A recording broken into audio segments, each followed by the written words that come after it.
Hello, this is Zeme Farms and my name is Agatha. Today I would like to share something with you that I discovered by mistake. I'll show you how I make fresh mozzarella cheese in a short amount of time. This process is very quick and easy, just like making paneer. The only difference will be in the temperature of the milk. To make the cheese you will need milk that is unprocessed. That means the milk has not been boiled, pasteurized or homogenized. No heat at all has been applied to the milk. Packet milk will not do in this situation. I will be using 1 liter of milk. You will also need something acidic to curdle the milk. I'm using vinegar, but you can use lemon. You can also use food thermometer, but that's not necessary, it's optional. To begin, I will add milk to the vessel and turn the heat on to mid-flame.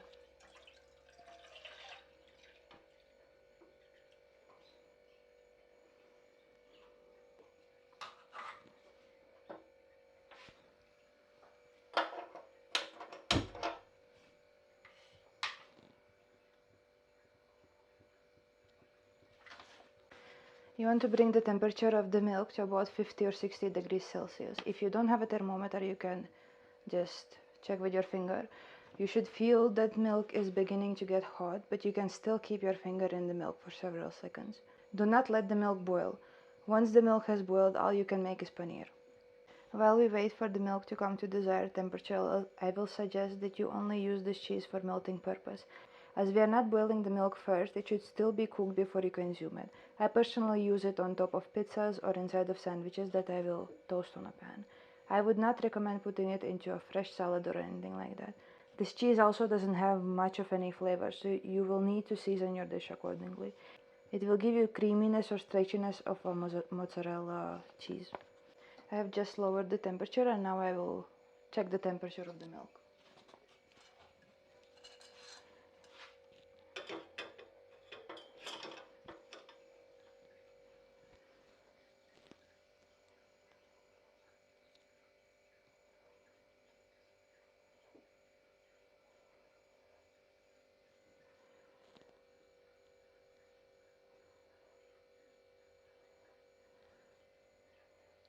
The temperature is at 40 degrees Celsius. I'm just going to wait a little longer for it to rise, and then I'm going to switch off the flame.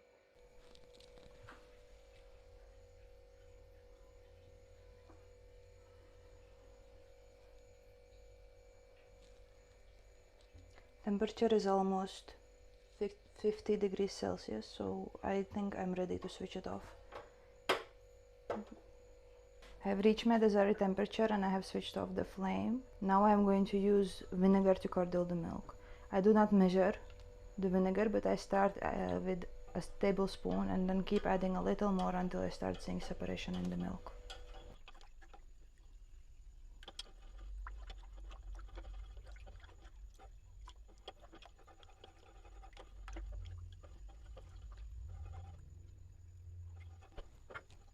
It took me about 3 tablespoons of vinegar to achieve this. The milk has separated. You will already see stringiness in this mass as opposed to when you make paneer. I'm going to cover this and prepare to drain the whey out of the cheese.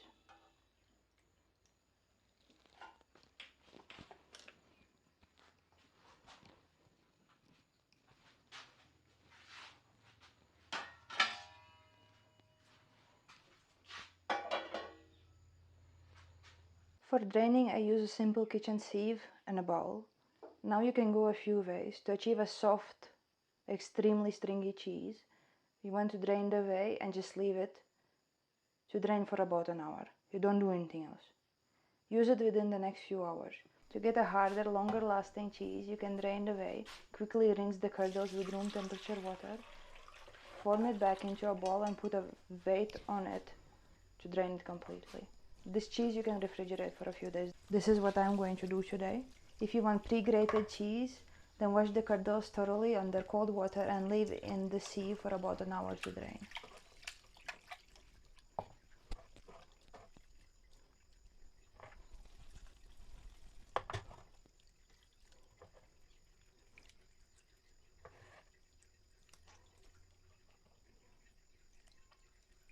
This way, by the way, we don't discard.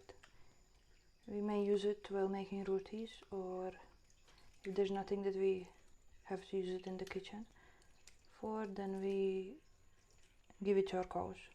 So this one is going to be added to our cows' dinner tonight.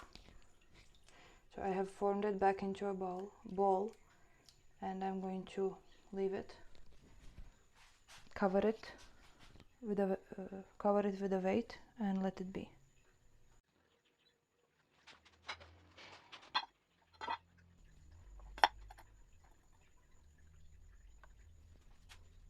While the cheese is draining, I'll go off camera and make paneer so that I can show you the difference between both. I have made the paneer, and here's my cheese. Visually there isn't much difference. This is more creamy in color, and this cheese is still soft because I didn't drain it properly for time reasons. So visually they are quite similar, but the real magic happens when you put it on the pan. I'm going to grease my pan just a little bit because dry heating a pan is not good for the pan.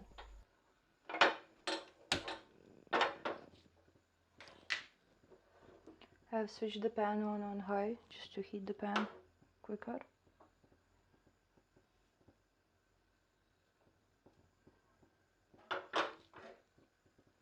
Now the pan is fairly hot, so I'm going to put paneer on the left side, cheese on the right side.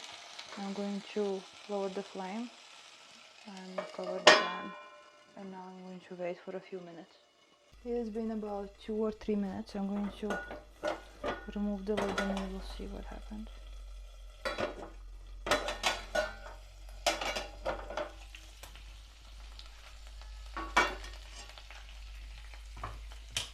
Here, as you can see, paneer is getting toasted, while cheese has completely melted.